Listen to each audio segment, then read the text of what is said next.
Drink it in, man.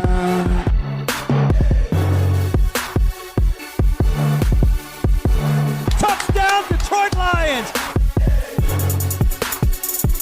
Cornbread! Cornbread! Cornbread! Drink it in, man. Touchdown, Detroit Lions!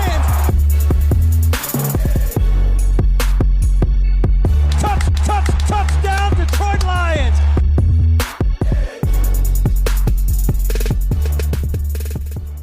Detroit Koolaid drinkers, what's going on, everybody? Drink it in real quick. Drink it in, man. Side of cornbread. Cornbread! Make it a double. Cornbread! I'm your host, Derek Oakley, right here on the Detroit Koolaid Cast. And as you guys know, it's my favorite week of the year, my favorite event of the sporting calendar, and that's the NFL Draft. Just days away here in Detroit. I know a lot of you loyal, diehard Detroit Koolaid drinkers have been hitting me up, letting me know you're going to be down there, telling me what's going down. You know I'm going to be here in the DTO scouting office with all my magnet boards and lists and spreadsheets and data and all the stuff we do. We'll be having fun with that, making our live picks just like Brad Holmes will be doing in the draft room with Dan Freaky Campbell. And me and Choppy Chop will be on the mics live as it all goes down is the game plan. Chops is currently traveling on business, so I told him I'd hit a little bit of a solo show here and get you guys hyped up.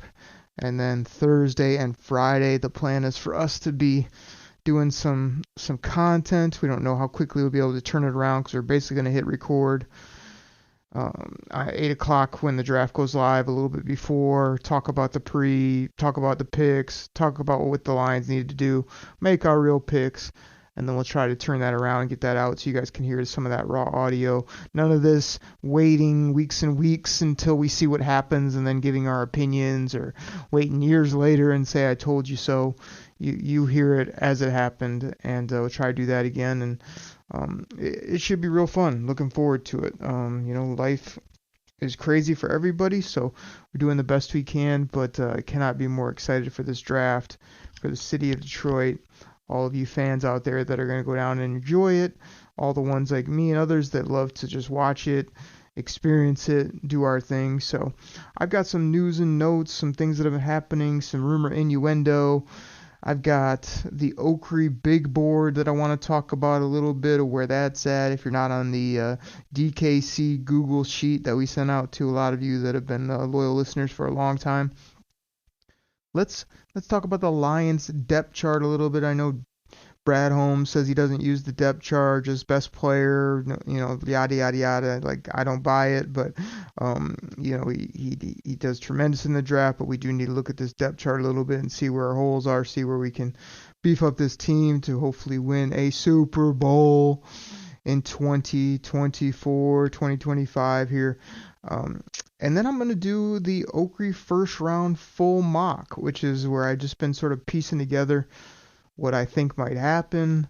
Again, I know we're mostly focused on the Lions, but with that first round, you really do kind of want to guess and see where players might go, dictate who might be there for the Lions and what you might do at that point. So let's not mess around. Let's just get right into it. So some things that are going on with the football team here recently. James Houston coming back off an injury, had a lot of sacks in his rookie year, didn't see much of him last year, and come on, Craig.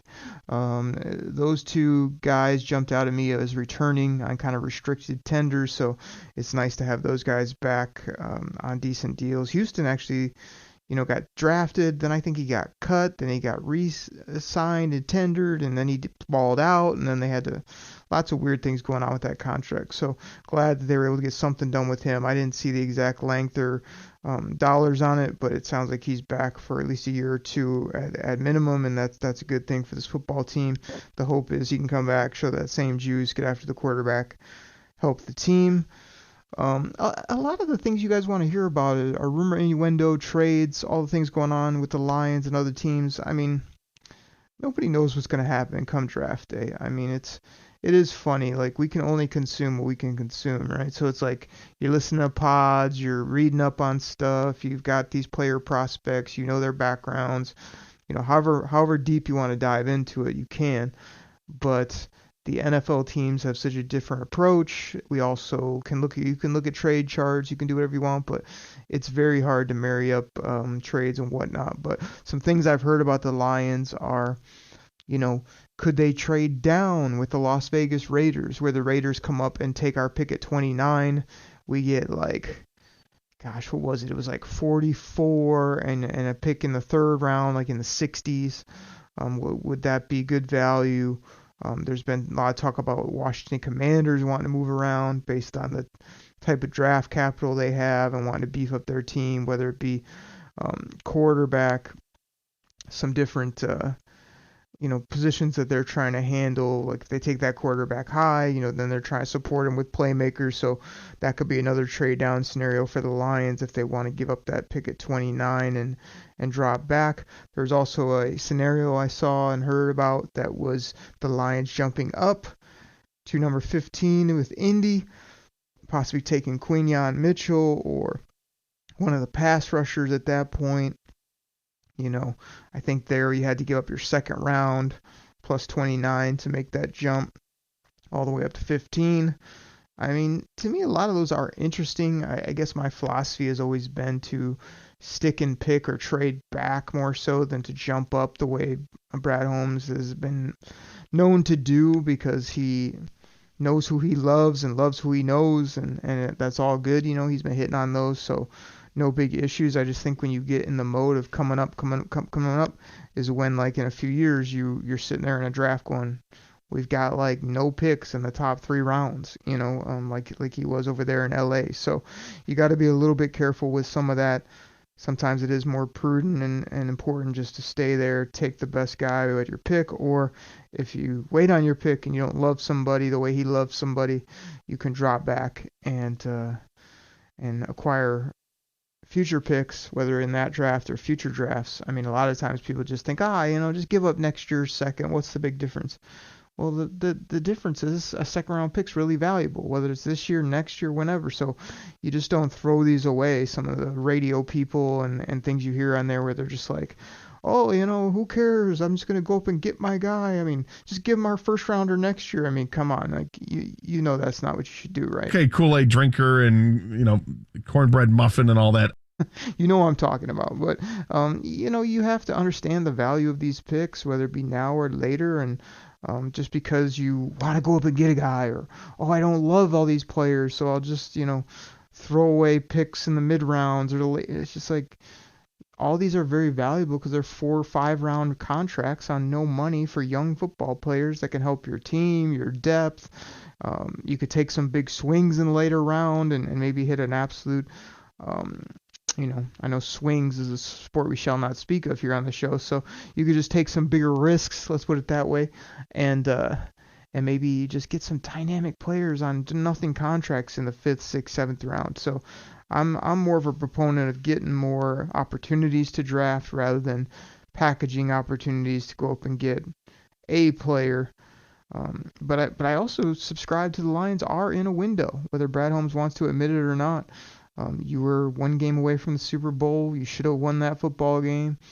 There's no reason that you can't beef up a couple spots and be really dominant, both on offense and defense, and we always have a solid special teams. We'll see if that's more important now based on the rule changes or not. You guys have always heard me say it's kind of a joke that they have made that seem like the biggest aspect of football, when for the last at least handful of years it's just been kickoffs out of the end zone and a few punt returns here or there. And of course you have to cover kicks. We get that. But I don't think it's that impactful part of the game. It might be now with these changes and some of the things they're trying to do to put all those plays back into the game and whatnot. But I feel confident in that area with this team as well. So, I don't know what the Lions are going to do. I don't think it comes into play very much. If you have to make a pick because there's people watching and they're down. I mean, do you think people are really going to be that upset if you make some great trade back and they don't see a pick live on a Thursday which the player isn't going to be there anyway to walk across the stage, or I don't get what people are so excited about, what they want to see. I think people will be more excited to know they got 4 picks on a Friday, where it's rounds 2 and 3, and you're going to get a bunch of good football players rather than one guy at 29 just because you were there in person. I don't get that at all. So I think Brad Holmes will just do whatever's best, and he should. The other thing that's not being talked about a lot is, let's say you don't love the people at 29, maybe you don't love this draft so much. Would I be open to the Lions trading that pick, other picks, whatever, for a established player? Like, I don't know, Lattimore from the Saints, CB1. I mean, that interests me quite a bit. The only thing that is another factor is always the contract. You know, he makes a lot of money, kind of deserves a lot of money because he's a ball player. It's not a random risk on a young cat that you hope works out, but you know, I know they're trying to save money and be careful because it's odd they haven't done any extensions. You know, I'm not nervous because I know what a great player Amon-Ra is for the Detroit Lions, but 25-30 million bucks a year, that's a lot. And I obviously don't want the guy going anywhere, but that's just a lot of money for a wide receiver. You know, $40-50 million per. That's a $15 to $20 million bump up for hashtag golf train. I mean, so you're doing that, and you're taking on a contract like Lattimore, and plus you got Penne and Hutch and all these guys coming down the pike that you got to take care of. I mean, it is going to be crazy to see how they put that puzzle together. So that intrigues me more of getting a player of Lattimore's caliber at corner rather than taking a young cat. It's just, if I have to, weigh the things, it's like Lattimore makes 20-some million per, probably in that range, 15 to 20-ish. And a rookie at 29, even if he's a roll of the dice, if you take Koolaid, Tampa, my boy Mikey Samerstill, they're going to cost you like $3 million or something in that range per year on a 4-year deal. So that's where the difference comes in, and that's where you got to make that decision of what's worth it, what's not, in regards to spending. We'll see what they do. I do think Brad Holmes has a little bit of showmanship, a little bit of alpha moxie in him, where he's like, it's in Detroit. We got a hell of a football team. I can be aggressive. I can make a big splash, have everybody talking about us on this stage for this weekend. I do think that could come into play a bit for him, but not in the sense that he's going to make a bad move, just that he might have a couple things cooking and be like, hey, I feel comfortable with this. This is going to get everybody hype, and this is the time to do it for this football team. It's not like this is the first year of the regime, and he makes some crazy big move for one player that doesn't do anything for us in the record book. Like a big move, whether a trade for a vet, a trade up for a player, a swap that just gets us crazy draft capital, like all that to me is in play with Brad Holmes, because this is his stage this weekend in Detroit, with everybody watching, and with us being, one of the top few hottest teams in the National Football League. There's nobody that is more going to be more feared and more exciting to watch in 2024 than the Detroit Lions. So there's all that. Before I get going on the Oakley Big Board and the depth chart, just again a reminder that we will be doing the DKC Detroit Koolaid Cast Draft Spectacular, which I mentioned earlier, which will be me and Chops for hours and hours recording. We're not going to do it live. I know a lot of you guys are like, hey, why don't you get on YouTube? It's just like, I apologize, but some of our setups, as well as just our time constraints, don't make it as easy to just be jumping on, and we always want to try to be consistent, give you guys a consistent show with quality, as well as timeliness and whatnot. So we just haven't dipped our toe too much into the YouTubes, the live streaming end, so you won't be able to watch it live, but the hope is that we'll do all this recording, either chop it up into a couple sections or just put it up. And I know the last couple years that we've done it, I mean, you're getting like an hour to 2.5 hours of audio content of live draft takes and opinions and picks, and we even found ways to sort of drop the audio in the background so we can put it up and down when picks are coming in. We'll try to do all that, make it sound as good as we can, and do the best we can with the limited resources we have and time that we have. But looking forward to that. I also want to promote, which we haven't done much yet or recently, is that Koolaid hotline. I mean, 989-272-3484. That number is always out there, and this is the time to use it in draft season, where you can call up, leave a take, rant and rave, leave a live pick, praise what the Lions are doing, hate on what the Lions are doing. Like, it's just open for anything you want to do, and it's a line where you can call, you can leave a voicemail. We may pick up live calls if people dial us in when we're recording. You can text in if you just have a take and you're like, man, I don't want to call or leave a message, but I want to get this to the fellas. We're always checking the texts, and a lot of you guys do that, where you send in little messages here or there, and we try to either read those, share those, or put them on the show. We'll try to give you shout outs for sure. So make sure you hit that up. Again, 989-272 Kevin Smith, Herman Moore, 3484 there at the end. So do that up. And yeah, that's kind of what I got. Nothing else really big happening with the team, but let's dive into this Oakery big board. So again, a lot of you guys know that we just kind of went out of the box this year and shared the 2024 NFL Draft and Free Agency Oakery and Chops Google Sheet, which is just a crazy amount of data that we've just compiled. Some we keep up to date, some is just out there to be looked at and to be aware of. It's got everything from rookie age charts to RAS scores to big boards to positional rankings, live draft. What do you even call it? It's not like a spreadsheet, but it's a live draft tab where we'll be keeping up all the picks as they happen. We've got team needs. We've got free agent lists. We've got our live picks going all the way back to like 2008.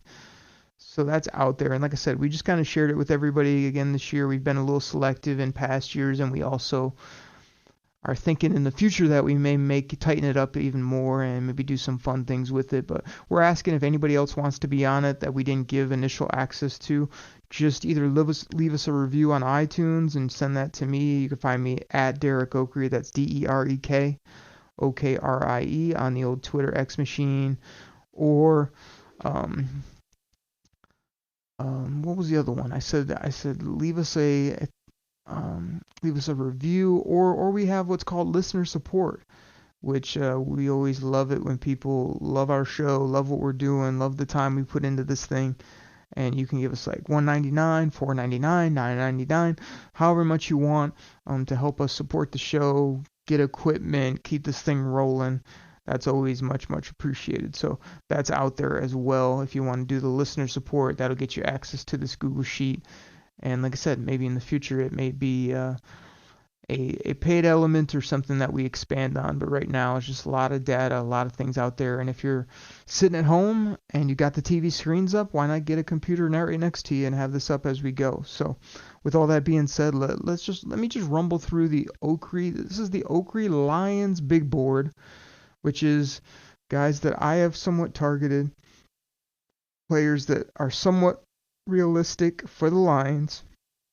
We're not going to rank 1 to Z because we know the top 15, 20 are basically completely off the board. Now, I am going to put a few names on here that are probably not going to happen, but they're a little bit more realistic, so I at least want to have them in my stack. Again, I'm just going to rumble through these and give you guys sort of quick takes. So it starts out with Quinyon Mitchell up top. You got Fuaga, the OT. Again, he'll probably be gone. Jared Verse, probably be gone, but maybe not. Edge rusher from Florida State. JPJ, Jackson Powers Johnson. Futanu, the guard tackle from Washington. Terrion Arnold. Latu, the edge rusher from UCLA. My boy Johnny Newton. Cooper DeJean. Byron Murphy, Kool-Aid, my boy McKinstry. That would be big for the pod if they end up drafting him. More about that later. TJ Tampa, Mikey Samberstill, Ladd McConkey, Darius Robinson, Brandon Fisk, Nate Wiggins, A.D. Mitchell, Enos Rakestraw, Chris Braswell at 20. it just works its way down. I got Zach Frazier at 22, Jonah Ellis at 23, my boy Xavier Get at 24. Who else we got here? Kyrie Jackson, if you want like a 6'3" corner, at 28. Keon Coleman has dropped down my list a bit to 30. Who else is interesting on here? Junior Colston has jumped up on my list, even though the Lions don't really need an inside green dot linebacker. He's at 37 on my big board. People like Brendan Rice kind of rounded out at 45 is kind of where I have it stacked, and then I have lots of players down the list that are kind of spread out just at their positions or in general areas that I'll resort kind of as we go and get those rolling. So that's kind of a feel of some of the players that I both have circled, targeted, highlighted, whatever it may be, whatever order you want to put them in. The nice part about the Google Sheet is you can see the Oak Creek list, and then right to the right is the choppy list. So we have a little bit of that going where we've got both our target lists, totally different rankings. Fun to look at the differences there for sure. Before we take our great commercial break, let's get into this Lions depth chart real quick. So again, you can go on our Lads or ESPN or CBS or whatever website you use and see their in-depth, but who really cares about some of these names that are way buried on the depth chart, or practice squad players or special teamers? Let's talk about the main players and how I have them stacked on my general depth chart board here to give me a quick view of who's there. So quarterback, you got Goff and my boy H2O Hendon Hooker at quarterback. Running back, you got Demo. That's for you, Choppy Chop. It's Demo. Not, what do you say here on the show? D-Money. And you got my boy, who's a multi-dimensional, positionless. Wait for it. Elite weapon. Jahmyr Gibbs. Then I got a little bit of a hole at the RB3. They could add there. They could not. You got, come on, Craig. At like RB4, and then like at a RB5, 6-ish, maybe even a practice squad player. I do have Bam Knight just because I kind of liked his talent. Got hurt last year, didn't get to show much. Wide receiver, Amon Ra, aka ARSB. You got our boy J-Mo at WR2 now.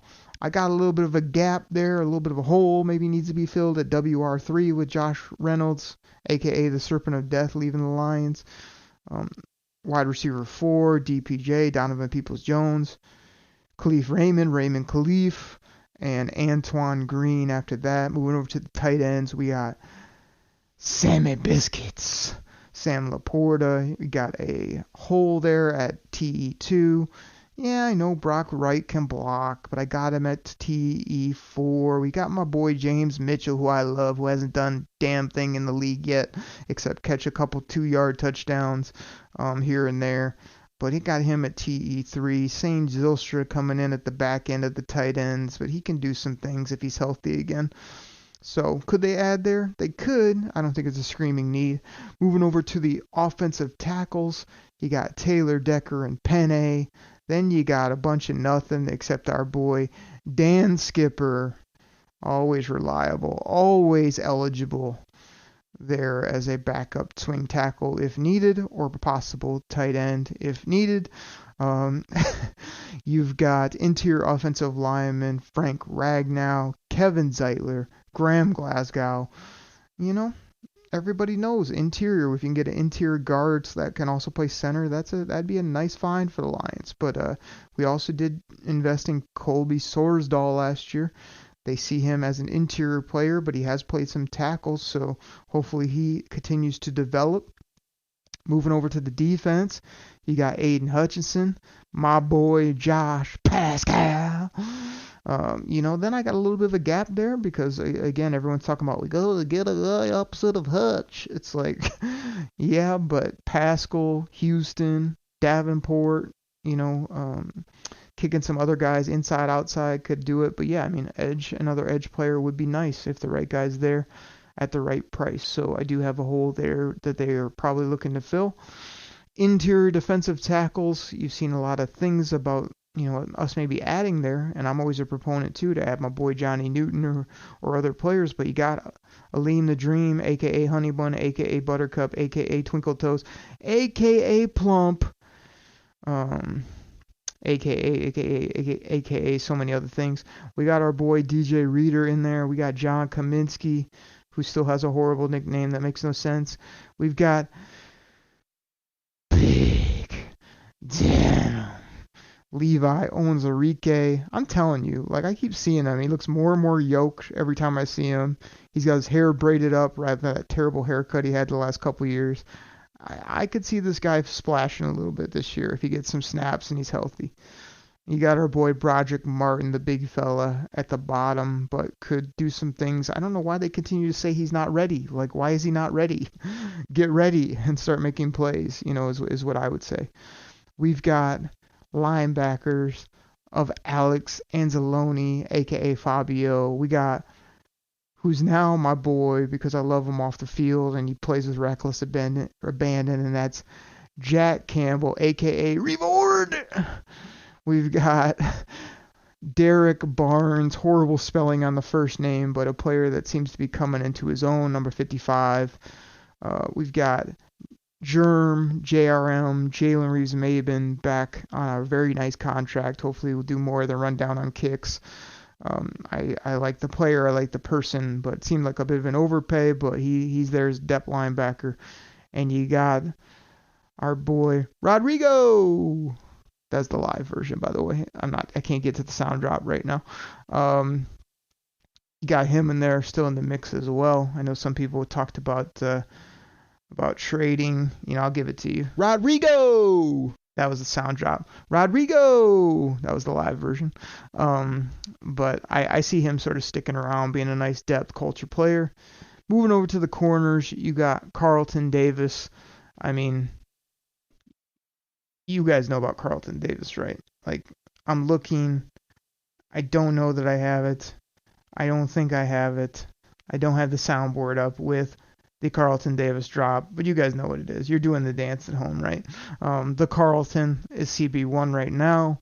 You do kind of have a gap there as like who's the outside CB2, or could they get a better player and they be CB1, Carlton Davis CB2, Amik Robertson coming in there, but you got to factor in my boy Brian Branch, because I mean, I don't know how you slot him, but speaking of slotting him, he's slot CB1, he's safety baller, he's do everything blitzer, he's tremendous. So he's in that mix as corner, slot, nickel, chess piece, everything you want to call him. Love this guy on every level. Emmanuel Mosley, hurt, but some potential. You got Kendall Vildor out there as well that they brought back. So that's kind of where the corners, got a couple spots open at corner. Could they double dip in the draft? Maybe. Could they take one and then maybe look to get a vet after? I think that would be plausible. Safeties, you got our boy Kerbo. You got Iffy, who really came into his own late in the year. Then I got a couple open spots if they want to add ball players either there or after the draft or with undrafted players. You got the kid Brandon Joseph from Notre Dame who had some upside. They got his undrafted free agent. He's down on the depth chart, but he is there at safety for now. We'll see how that shakes out. Your specialist again, Jack Fox, as well as Michael Badgley at kicker, and we got our long snapper as well. So that's kind of how the depth chart shakes out. That's where some of the openings that I see. And it'll be very interesting to see how the Lions, address those, how they approach those, how they feel in regards to those holes, or are they just trying to, again, we just get the best football players. Well, everybody that has a brain knows that means at positions you need football players, because getting the best player doesn't ever match up really with, who you actually need or what makes sense. So you have to do both. And I wish people would be more, open and honest with that rather than being like this randomness of just oh, we just take the best player, any spot, doesn't matter. We don't look at that kind of stuff. You have to look at that kind of stuff. So anyway, I'm not going to go on a big rant. I've already went about 25, 30 minutes, I think, here in the first segment. But let's get our great sponsors in. Again, I just appreciate all the Reality Sports Online, Spotify's. We got PFF All 22 out there, promo code DKC. We've got... I got Bryce Johnson down there with Fantasy Football Fellowship, melding faith and fantasy football to help connect people both on a personal level, but also connect them with the Lord as well, which is awesome. You guys have seen me putting out more tweets, more content about my faith, because that's just super important to me, and I always want to share that. I know that might not be, the favorite of some listening, but I also think it's really important to me, and it's really just so impactful in the lives of so many that I don't want to hide that, just because we're talking ball, or just because you don't want to divide the audience or say anything that you shouldn't. That's split people up. Like, I want to bring people together, and I think that's what the Lord does, and that's what your faith does. So that's why I put that out there, and that's why that's so important piece of my life, and becoming bigger and bigger by the day. And gosh, again, just all the great sponsors you hear on our commercials. If you listen to those, if you go check them out, it really helps the show.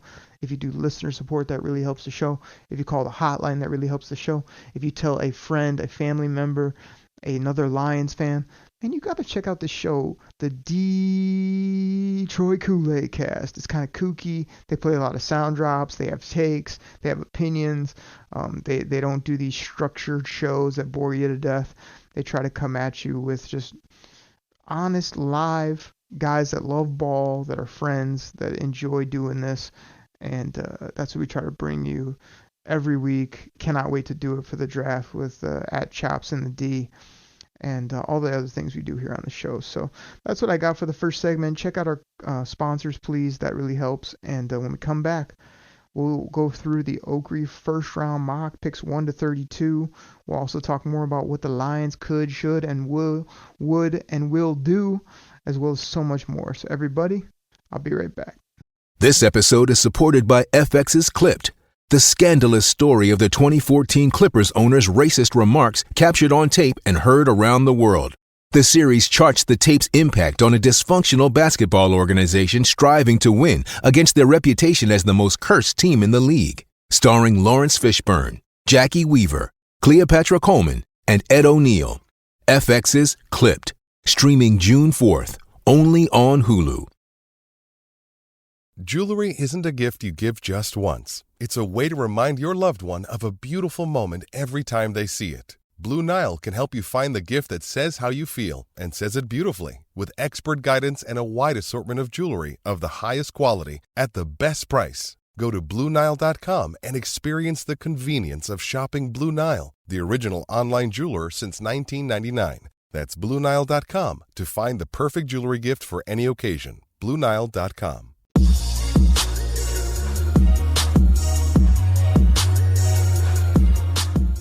All right, everybody. This goes out to my fantasy football fans out there. Now, you probably heard about Reality Sports Online, the most powerful fantasy sports platform where owners can build and manage their fantasy team like a real NFL general manager. But the question is, have you tried it? I mean, we're talking free agency, multi-year contracts, rookie drafts, multi-team trades. You can put franchise tags on guys. It's as close as you're going to get to being an NFL GM. But do you think it sounds complicated? It's not. I'm here to tell you it's the best thing about Reality Sports Online is it's just more fun than your normal fantasy league, but it doesn't take barely any more time. After all this, are you still not sure? I mean, come on now. You can test your general manager skills by going over to Reality Sports Online, call it RSO. Please go check out realitysportsonline.com right now.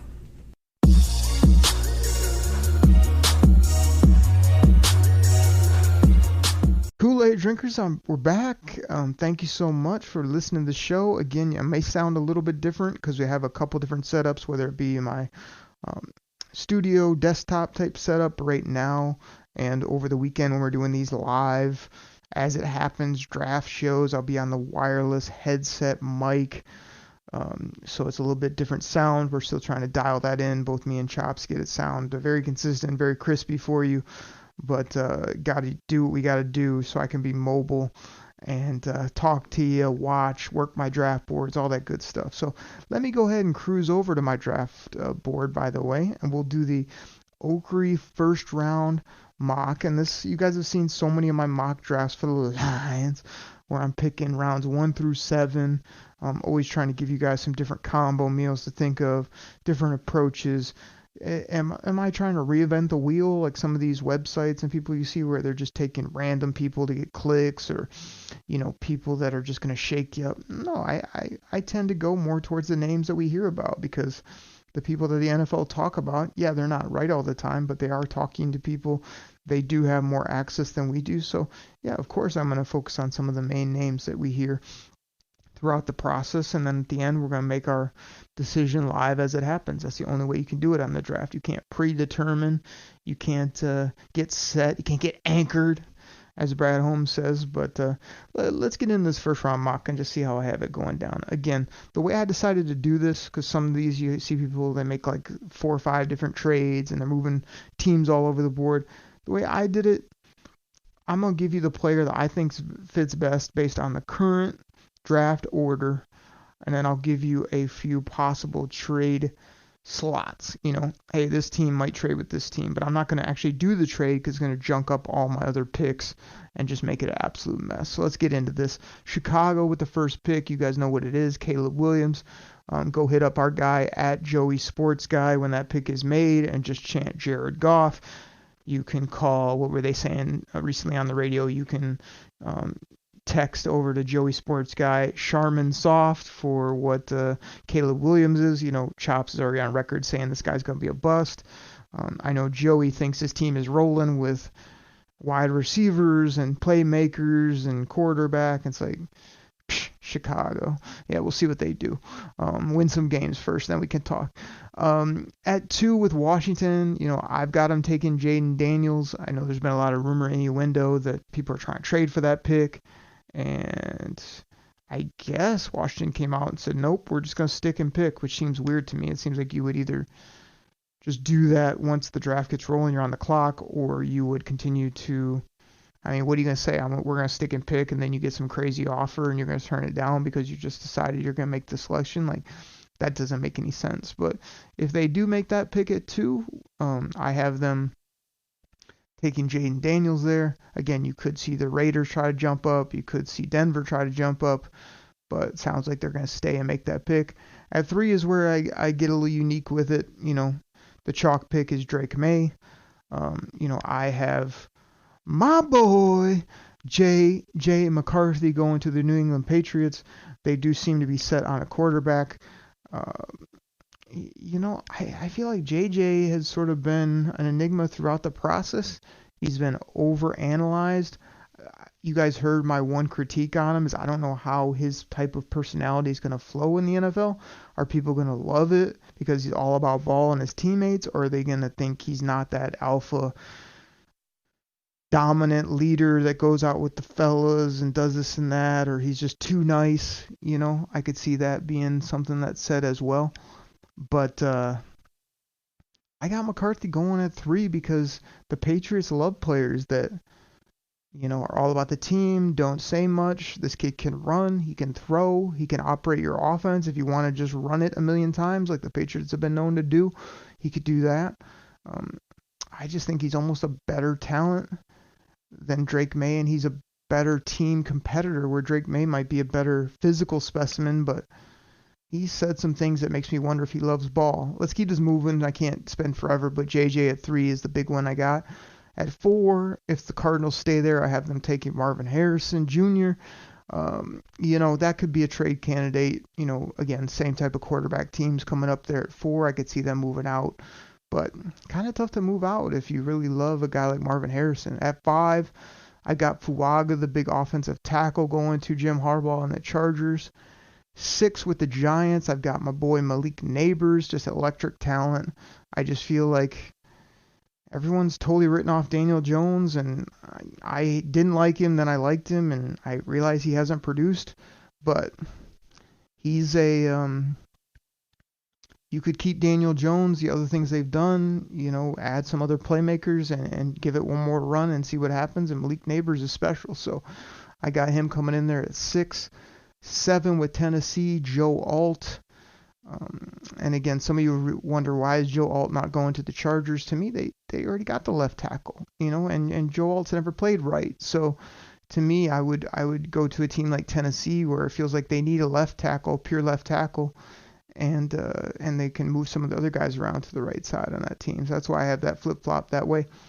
Pick number 8 for Atlanta, I've got Dallas Turner, the edge rusher, going there. 9, Chicago, Rome Odunze, everybody's favorite player in this draft, it feels like.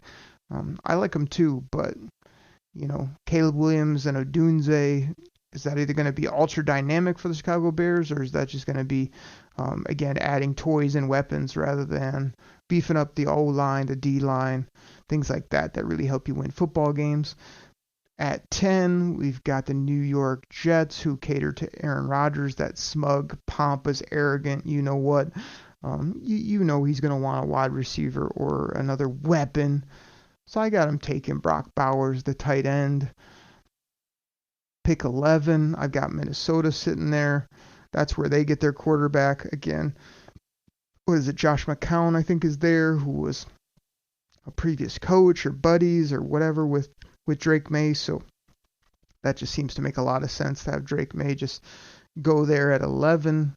Again, I could obviously see Minnesota jumping up to get their guy, but who from like 3 to 11 is going to take a QB necessarily? So if nobody jumps ahead of you, you could just stick there and get him maybe. Again, with the way I'm doing this, all these picks are sticking and picking, so it is what it is. At 12, Denver, another quarterback spot. The best match I see with Denver is like a Bo Nix type, but I feel like you could hold your water and maybe get him in round 2. So I say, hang on there and don't take the quarterback, but I do have Bo Nix as a possibility at 12 if they're just that desperate, but I have them taking Graham Barton, the tackle guard center from Duke there, all the way up at 12. 13 with the Raiders. Again, all this rumor innuendo about them loving Michael Penix. I've got them taking Fashanu, the offensive tackle from Penn State. At 14 with the New Orleans Saints, I've got them taking Latu, the edge rusher from UCLA. 15, Indianapolis, Quinyon Mitchell from Toledo, the cornerback that the Lions hopefully have some interest in. 16, Seattle. They always like to take those big, nasty, interior guys up front. So a lot of people have this player going up in the top 8 now. I have him going here at 16 in this mock based on team more so than like positions with trades. Byron Murphy, the second from Texas, big interior penetrating defensive tackle. 17, Jacksonville, I've got Terrion Arnold, the corner from Alabama, going there. 18, Cincinnati, Troy Fatanu, interior offensive lineman, Washington. 19, the LA Rams will be looking to replace a player like Aaron Donald. This guy isn't Aaron Donald. No one's Aaron Donald. But he's a penetrating interior defensive tackle with some juice, and that's my boy Johnny Newton from Illinois. At 20 with Pittsburgh Steelers, we've got a lot of scuttlebutt, a lot of hearsay that they are looking to maybe trade for Brandon Ayuk. Brandon Ayuk saying he wants to stay in San Francisco. San Francisco's GM saying, well, we'll find a way. We've paid everybody and we'll pay Brandon Ayuk. At some point, they're not going to be able to pay every player they have to keep them and pay them top dollar. So, there is stuff about him maybe going to Pittsburgh based on that. So I don't have that happening necessarily, but I have them taking a guy that's similar in my opinion, and that's Brian Thomas Jr. here at number 20.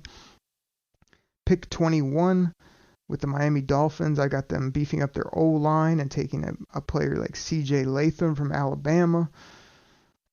22 with the Philadelphia Eagles. I've got them taking what they always take, which is sort of like a talented, athletic, height, weight, speed, whatever it may be, more of a speed in this scenario, but they love taking like outside corners, wide receivers, offensive linemen, whatever it is. So I've got them taking Nate Wiggins as like the replacement for Slay and company on the outside. For that team, Minnesota at 23, this is where I feel like they replace a player like Danielle Hunter, and they take a one-trick pony, a rush player, a physical specimen like Chop Robinson. Dallas Cowboys at 24, I wanted to give them Jonathan Brooks here, but I feel like maybe they can wait till round 2 and get a running back of some sort that can actually do some things rather than that stiff Zeke Elliott. And then for some reason they let Pollard walk just because he had one bad year. They're going to need to add somebody that can run the football, but here at 24, they get back to their roots and they take a dominant center, Jackson Powers Johnson, for the Dallas Cowboys at 25. For the Green Bay Packers, I've got a completely perfect Green Bay Packer type player, and that's Cooper DeJean, safety, corner, whatever you want to call him, from Iowa. 26, this is the pick a lot of you guys are probably thinking, well, I can't believe he's this low. Why? He's going to go way higher. He definitely could, but I just couldn't find a great spot for him, and he came in here with Tampa Bay here at 26 for me. And it's a guy the Lions could trade up for, especially if he starts sliding like this. But Jared Verse, I probably could have swapped him for a guy. I like him better than Chop Robinson. I like him better than some of these other players that I have ahead of him. So that does seem a little bit low even to me. But I felt like he's the kind of player Tampa Bay usually gets to, those big edge rushers, guys that fall at good value. They took my boy last year, the big interior player that I wanted for the Lions. So, that's where I have him slotted. Arizona took the wide out. Now they're going to come back and try to help their team, their offense, and take Amarius Mims, offensive tackle from Georgia. I mean, again, this guy needs some development, but gosh, what a physical specimen, what a beast this guy was when I saw one of his interviews. If he could ever figure it all out and put it together, he could be dominant. Buffalo at 28, I've got them getting Zach Frazier, interior offensive lineman center from West Virginia.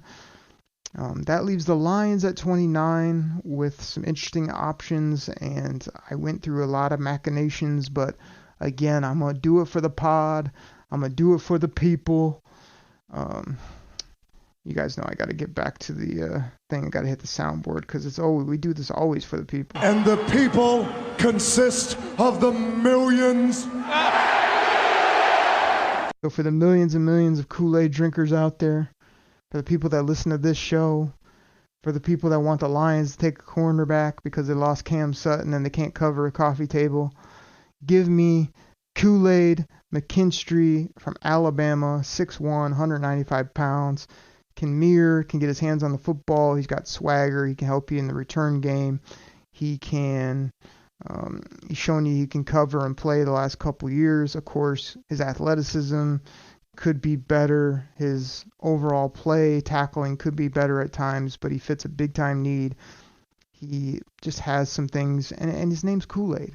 His name is Kool-Aid McKinstry, so I've got to do that pick here at 29 based on need, talent, and I got to do it for the pod here on the Detroit Koolaid Cast. So that's what it is. At pick 30 for Baltimore, we got my boy Mikey Sanders still. That just seems like a perfect Baltimore Raven to me. 31, I really am tempted to take this player for the Lions, but I couldn't go all in on offense, but he's so crispy clean, and he could be such a little dynamic, productive football player. Lad McConkey going to the San Francisco 49ers at 31. They're going to be tough to deal with if they got Debo, McConkey, McCaffrey, Ayuk, Kittle. Oh, my goodness. And then you've got Kansas City, who, what do? All they take is offensive talent, wide receivers every single year. A.D. Mitchell. Again, A.D. Mitchell was like off my list. Then he was my boy, and now he's not so much my boy because I hear about these. He's got diabetes. He's not taking his meds. He doesn't work hard. He doesn't know his routes. He's not going to block. All these other things that come into play. So I've got A.D. Mitchell with the Chiefs just being like, whatever, he's super talented. We'll figure it out. And they will. He'll probably ball out for them. So that's my first round mock. Again, it could go so many different ways. There's so many issues with that where, trades and things are going to clunk it up. I think the made trade scenarios are 3 with New England, 4 with Arizona, 5 with the Chargers, possibly the Giants trading down. Atlanta could trade at 8.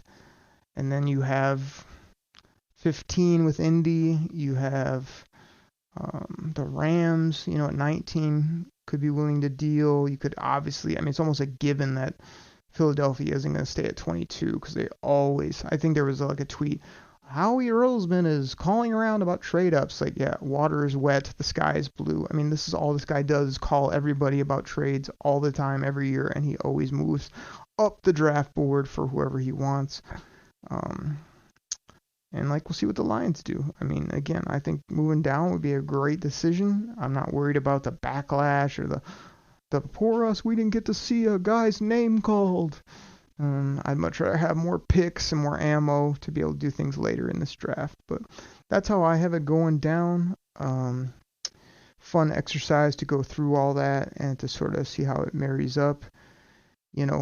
Biggest thing, just bringing it back to the Lions. You guys heard a few shows ago. If you didn't, go check it out, where me and Chops broke down the player buckets, where I had corners, edges, interior defensive linemen, wideouts, and O-linemen kind of in buckets per round. And we talked about 50-some players.